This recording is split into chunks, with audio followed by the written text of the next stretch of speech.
নমস্কার বন্ধুরা, রসবাসা বাঙালিতে আপনাদের স্বাগত। আমি আজ বানিয়েছি আমের আচার।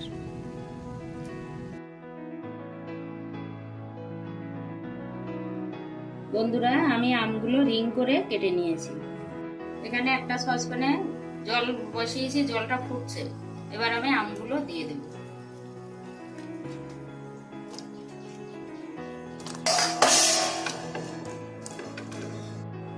আমগুলো আমি 10 সেকেন্ড মতো রেখে দেবো। এবার আমি জল ঝরিয়ে নেব।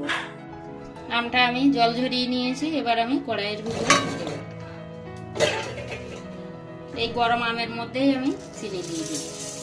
দিয়ে আমি 15 মিনিট রেখে দেব। এইভাবে আমি ঢাকা দিয়ে রাখবো 15 মিনিট। বন্ধুরা, 15 মিনিট পর ফিরে আসছি। দেখুন চিনিটা সব গলে গেছে। এবার আমি আবার গ্যাসটা ধরিয়ে দেব।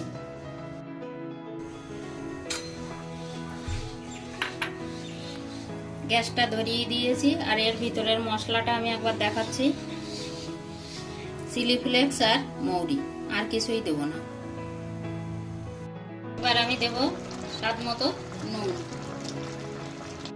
এই আমের আচারটা কিন্তু বানানোর সময় একটু ভেঙে যাবে না, কারণ এটা গরম জলের মধ্যে দেওয়া ছিল।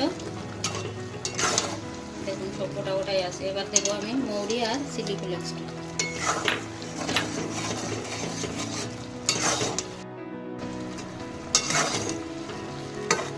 এভাবে আমি একদম আচারটাকে শুকিয়ে ফেলব। তারপরে আপনাদের সার্ভ করে দেখাবো। 15 মিনিট আমটা আমি জাল করে নিয়েছি। দেখুন বন্ধুরা, আচারটা কিন্তু হয়ে গেছে। কম সময়ে এবং কম উপকরণ দিয়ে একটা টেস্টি আচার। এই আচারটা কিন্তু খেতে দুর্দান্ত লাগে। এবার আমি তুলে নিচ্ছি।